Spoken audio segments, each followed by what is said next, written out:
Greetings, everybody. Steve, the amateur historian.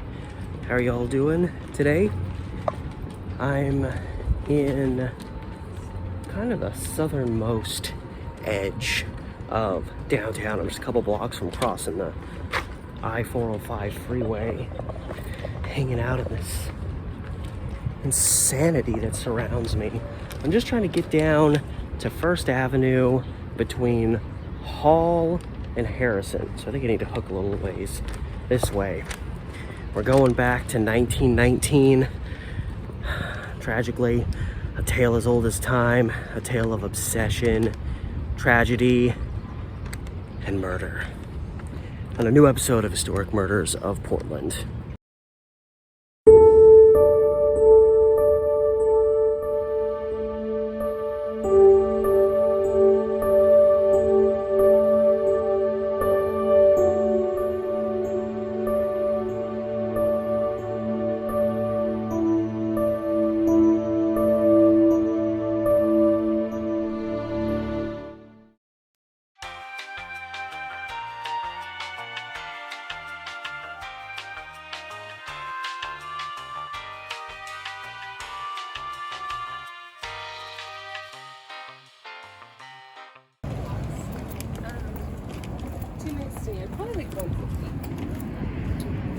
Okay, so that's Lincoln.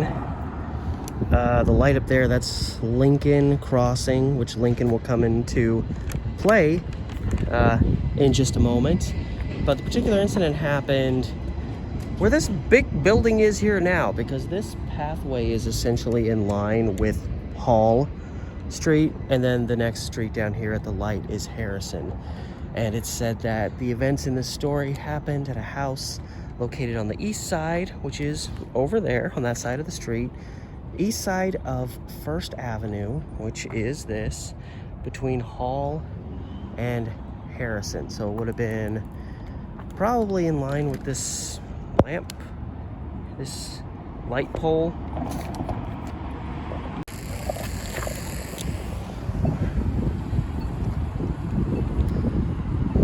Walking along Lincoln Street now. This is 4th Avenue.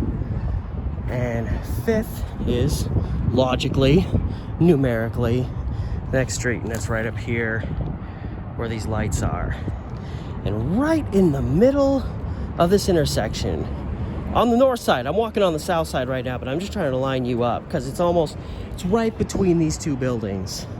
Pretty much this little driveway is the midway point. So right here on the other side of this, where pretty much in line with where this cool old light pole is, that would have been the site of the home in 1919 of Guy and Ida Nelson.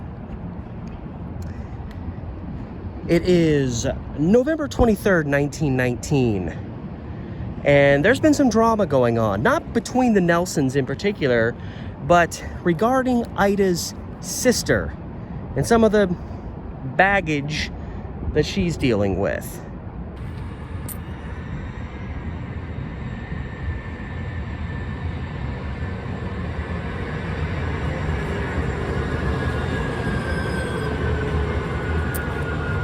Anyway, perfect timing, Max. So,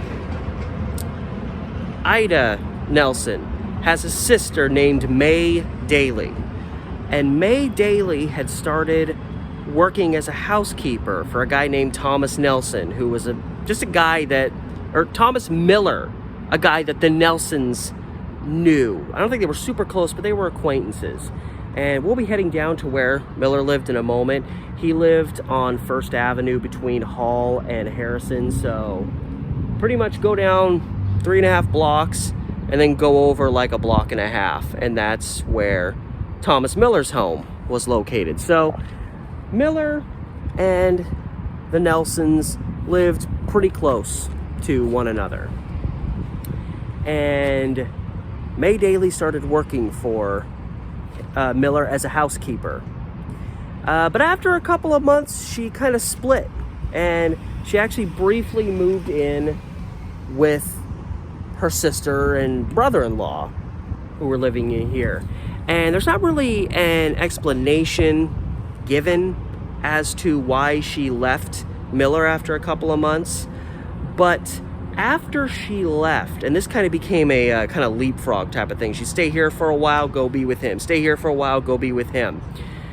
Pretty much Thomas Miller had developed a bit of an obsession over May Daly, and he started pleading with her over and over to marry him. And he would be apologetic because he apparently was mistreating her, and then he'd be super apologetic, and she'd go back and be with him, and then he'd be a dick again, and she'd come back and stay here. Then he'd cry, please come back to me, I love you, marry me. She'd go back to him, and it was getting so chaotic that May Daly was almost starting to consider just marrying the damn guy just to quell some of the drama. But yeah, so that went on for at least a month or two, this kind of back and forth thing, and it was because Thomas Miller was obsessed and he was trying to force this marriage to happen. So Ida is obviously concerned for her sister. Guy is concerned, but being a guy, he's kind of pissed about the whole thing, and they're really starting to get concerned about her because they don't want her to be with this guy. This guy is a screw up. This guy is abusive. He's a manipulator. They do not want her with this guy, but they can't force her. She's an adult. They can't force her to not do what she's going to ultimately choose to do. So things are, the tension is growing, and things peak on November 23rd. So it is a little after 11 p.m. at the Nelson home. Always has to be some big effing truck when I'm trying to talk. But yeah, the Nelson home, right here, that would have been towering up to the heavens. It's a little after 11 p.m. Guy and Ida have just come home from a night out at the theater, and they get a call from May. And May wants to come over. May always wants to come over because every time she goes back to the guy she was just with, she realizes this was like a bad decision. And while they're conversing on the phone, Ida hears Thomas Miller in the background, and he obviously knows that May is asking to come over again. And Ida hears Miller in the background very loudly, very sternly say, no, you are not going over there tonight. I'm sick of this crap. So that kind of frightens Ida, and then May kind of comes back to the receiver and very kind of forlornly says like, yeah, I guess I'm not coming over tonight. So this is, just another in a long line of red flags that has Guy and Ida really nervous, but Guy even more so because he's got a lot of hostility brewed up about this stuff. So I'm guessing he was probably more the aggressor in this than Ida, but Guy is like, we're going over there. Like, I'm tired of this crap. We're gonna liberate your sister. We're gonna get her away from this guy. Enough is enough. This guy doesn't deserve the heart of any woman. We're gonna go in there. We're gonna get your sister away, and I don't care if I have to kick down his door to do it.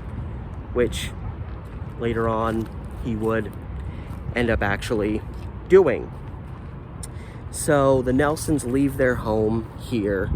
They probably would have just gone straight down Lincoln here to First Avenue, and then just a block and a half this way, and they would have arrived at Thomas Miller's home. So from the vicinity of Lincoln up here, they probably come down and then down First. And this is where the Miller home would have been. Like a lot of other, this was mostly residential way back in the day, and so much of it got wiped out in the 50s and 60s. But yeah, this would have been, we would have just been surrounded by houses, rooming houses, the occasional store here and there. But if it's directly between, it'd be like right here. This would have been about where the house would have been that Thomas Miller lived in. And Guy Nelson and his wife Ida show up here, seemingly ready for some kind of confrontation. but being somewhat concerned that, you know, maybe some kind of altercation will ensue, I'm kind of using the ongoing, again, this would have been Hall, but when Guy Nelson and his wife arrive, they go around to the backside of the house, I guess to be a little bit sneaky. And, you know, by this point, Thomas Miller and Guy Nelson, they're not on the greatest of terms. And so Guy tells his wife to go up and knock on the back door. Maybe he'll be a little bit more understanding towards her. She knocks on the door. He throws the door open and immediately is like, okay, you're here. Who else is here with you? And before Ida has a chance to respond, Guy Nelson replies, hey, some words to the effect of, hey, don't you worry about who's out here, which I guess is kind of tough, but also like you just exposed that you're here. So I don't know why you were trying to kind of hide, just acknowledge you were here. You're probably just pissed. So even with his wife knocking, Thomas Miller's not going to open the back door. So Guy Nelson tries to seize a moment right here. He comes running around the house back towards the front, and essentially he's going to try to break the front door down, is what it sounds like, based on the claims of May, who is in the house, obviously, based on her claims, because she says that she heard kicking at the front door. So Guy Nelson goes around, and Thomas Miller, you know, he's got ears. He can see what's happening, and so he rushes towards the front door, and he gets there right as Nelson is kicking it in and gaining entry to the house. And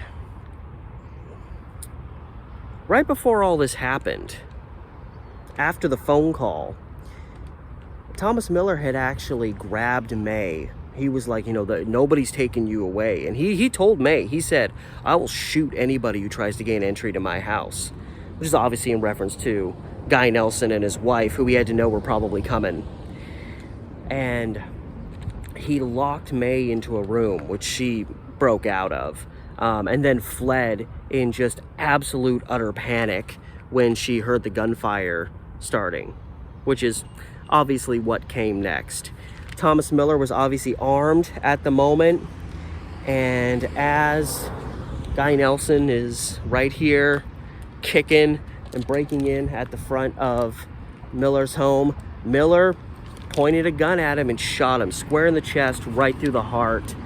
Guy Nelson bled out, probably died within a couple of minutes. And May freaked. She ran from the home. Fortunately, Thomas Miller didn't focus too much on her, because once she shot Guy Nelson, or once he shot Guy Nelson dead, he turned the gun on Ida and said, like, don't you move, I'll shoot you too if you come in here. And imagine what she's thinking. She's just watched her husband get shot through the chest. But May freaks, runs out of the house, proceeds to run down to the Harrison Hotel, which would have been located at this intersection. So she runs just a little ways down the street, and I don't know what corner, but it was at First and Harrison right here. She ran into a hotel, I assume begging for help, and Guy Nelson's just laying right here, probably not too far into Thomas Miller's home. And Thomas Miller doesn't really try to flee. He doesn't think he's done anything wrong. The police show up and apprehend him. He throws his hands up and says, I was just defending my home. You know, it's the classic, I told him not to come in, and he entered my home, and once he's in my home, then I'm allowed to do whatever I want, which I hate. I understand property rights. If somebody breaks into your house with a weapon and you have to kill them, that's one thing. But this whole idea that, like, and it was even, you know, much more prominent back then in the rough and rugged Portland, Oregon of 1919 and surrounding years. But it's just this attitude that if somebody even so much as like ventures onto your property, you can just shoot them dead, even if they're not really being a danger to you, or they're not being confrontational, they're not carrying a weapon or anything. I've always hated that crap. Now, obviously, Guy Nelson was probably going to try to start a fight, but I mean, they were there to liberate the sister. They were there to save a woman that this Thomas Miller lunatic was literally trying to keep imprisoned. Like, when you literally get to a point where you say, like, before you lock that person in a room, you say, I'm gonna literally kill anybody who comes and tries to take you from me, that's psychotic. So Thomas Miller, I don't care if it was his property, he is not the good, honest, property supporting, gun toting, lovable American that one might think he was. So yeah, all that insanity happened right there where this kind of nondescript building is today. And just what a tragedy. And just another classic example of what happens when these guys meet women and they immediately fall in love, and it turns into this just obsessive, menacing, psychotic, murderous obsession. That's why this happened, was this guy was psychotically obsessed with May Daly to a point that he would kill for her. And I guess in this vein, give up his freedom. I mean, I guess this is a rare moment where, a lot of times when guys become like, in cases I've covered where guys have become obsessed with women, usually they end up killing that woman, not somebody else. So May Daly is, all the circumstances considered, May Daly's pretty lucky in this case. So even though I understand it's how things were at the time, I do feel Guy Nelson probably went in a lot more aggressive than he had to, and that helped escalate the situation. But aside from that, I don't begrudge his actions at all. He, probably by this time, and of course we only know the slim details as to how bad things really were between Thomas Miller and May Daly, how brutalized she was actually, or how much brutality she was going through, how much this guy was tormenting her both physically and emotionally. We don't really know the intricate details, but it seems by this point Guy Nelson felt like she's in danger, and if we keep just kind of saying the hell with it and letting her go back to this guy, one day she's not going to be able to leave him and come back to us again. And in a way it did liberate May Daly, because Guy Nelson's actions led to him getting shot and Thomas Miller getting arrested for shooting him. So in a roundabout way, if the objective was to get May Daly away from this guy permanently, Guy Nelson was successful. Just can at least give the guy some credit on that. But obviously his actions, again, altered slightly. I don't really know if I would have been that much different if I was trying to save someone I cared about. I probably would have started getting pretty confrontational after a while, after getting sick and tired of seeing the same stuff happen. And I tried to find Guy Nelson's grave, because for some reason, when I was looking up people that I've done videos on who were buried at Lone Fir Cemetery, he ended up on my list, and I even had the specific location he was buried, but I couldn't find him. Then I came back and looked him up again, and it says he's buried at the Riverview Cemetery, which is like down along the Portland Lake Oswego border. So why I confused Guy Nelson with being at the Lone Fir, which is like across the river, when he's actually off this way, I don't know. And this brings us to the part of the story that I hate, which is the conclusion of the story. In February of 1920, Miller goes on trial in this murder case over killing Guy Nelson. He maintains it's self-defense. Him and his lawyer tried to make the argument that Guy Nelson not only kicked in his front door and charged in the house, but that he knocked Miller down and that he threatened to kill him.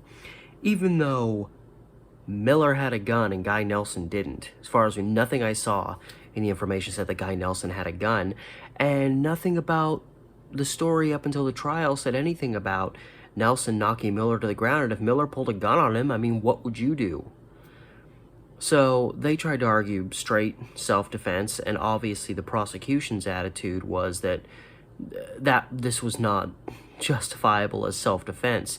This guy shot this guy because he was coming there to liberate this woman from him, and Thomas Miller was clearly obsessed with May Daly. But the jury could not reach a verdict. They could not get to a point where everyone 100% believed Miller was guilty or 100% believed in his innocence. So the trial was put aside, and a second trial was held in March of 1920. All the same information has gone over. However, the trial is done extremely fast. I think it was done within a day, and the jury wasn't out that long before they came back with a verdict of not guilty in terms of Thomas Miller killing Guy Nelson, which means essentially they bought or believed his defense, which was that it was self-defense. And again, got to the heart of this thing that I hate, which is this idea that if you're on somebody's property, they can do whatever they want to you. Now, if you go onto someone's property, they tell you to get out, and you are like menacing them and coming at them, and they have no choice but to actually engage in self-defense, and you have no justifiable reason to be there, that's one thing. But Guy Nelson and his wife had a justifiable reason to be there. His sister-in-law was literally being forcibly held. By all accounts, she was being forcibly held there by this guy who had been emotionally and probably, if we're honest about it, physically abusing her over the last couple of months. In this back and forth, I love you, I'm going to abuse you, I love you, I'm going to abuse you and make you run away again. But on this night, May Daly said herself that Thomas Miller forcibly locked her in a room and was like, I'm going to kill anybody who tries to take you away from me. That's messed up. And who among any of us, now obviously I'm speaking from the year 2022, this was 1919 into 1920, it's a different time, people thought differently, people were real big on their property rights, not that that isn't the case nowadays, but put yourself in a similar position. Someone you love, care for, someone who's, direct family member to you is being forcibly held, practically barricaded in a home by this guy who clearly has an obsession with that person, who is clearly willing to go to extreme lengths to keep a hold of that person, practically keeps this person imprisoned in his home. Are you just going to sit there and say, it's not my problem? And if you do decide to go and try to liberate that person, do you think them saying, no, you can't come in here, this is my house, will that honestly stop a lot of you? Now, obviously, a lot of people would call the police, but in this scenario, what would the police have really done? I don't think they would have done a lot. I think if Miller made the decision to, or if the Nelsons made the decision to call the police, it would have turned into one of these things where, Miller probably would have done all the talking, not let May say much. The police probably wouldn't have listened to much of what she had to say anyway, and nothing really would have come of it. I'm saying that based on everything I personally know about that time period. Because that's an argument someone could make, was, well, maybe, if they felt she was in danger, maybe they should have called the police. But I don't think the police would have done anything in those circumstances. And it was obvious by this point. I don't think that May Daly was just being forcibly held by Thomas Miller. I think as time went on and their dynamic together clearly there was nothing stable about it. I think Thomas Miller was becoming more and more unhinged. And it is very possible that at some point, enough times happen where May leaves him again. I think he probably was not that far away from killing her, had these events not occurred. So, while I definitely think things could have been done differently, I do not believe that Thomas Miller should have been acquitted in this. I think it should have at least been a charge of manslaughter, and he should have done some prison time. But my greatest hope when all is said and done is that the events that transpired on the night in question when this killing happened, my hopes are that was the final nail in the coffin that led to May getting the hell away, getting as far away as she possibly could from this Thomas Miller, and that at least that could maybe be some good that came of this case. I don't know if that happened. Obviously, whether these two people got back together is not something that's going to pop up in its own newspaper article, but I can only hope that at least that much happened, because I do not agree in any way, shape, or form with the resolution that the jury did in Thomas Miller's second murder trial. I think he should have at least been charged with manslaughter, and possibly something greater, because May Daly said herself that before Miller even knew the Nelsons were coming over, when he was locking her up, he said, "I'm gonna kill anyone who tries to get you." So he already had like accepted the fact that he might have to kill somebody. So it's not like there was nothing going on, and the only the only thing that instigated Thomas Miller into shooting was Guy Nelson breaking down his door. That's clearly not the truth. This guy was prepared to kill someone already. So I don't even know if manslaughter is a good enough charge either, but whatever the situation, Thomas Miller got lucky and he got off. And I think that sucks, because he was a scumbag, like a lot of people I cover in this series. And that is, as far as I can tell, how things ultimately played out in this case of the murder, pretty much as far as I'm concerned, of Guy Nelson, that occurred in what is essentially the southern edge of downtown, just off to the south end of area that's mostly kind of Portland State University property now, among other things, back in 1919. So I hope y'all enjoyed today's video, despite the sad conclusion. If you're new to the channel or haven't gotten around to it yet, please give it a like, subscribe if you want to. I'm trying to keep this channel growing. I also have a Patreon if you want to help me out that way. Certainly the more people that get to help me out there, the more and more easier it becomes for me to do and continue to do what I do on my channel. The link to that is in the description with this video, as well as the links to a Facebook page I have, Instagram, Reddit, subreddit page, and my TikTok as well. So all that said, thank you again once more for stopping by, taking in today's video. I appreciate it. And until next time, this has been Steve the Amateur Historian.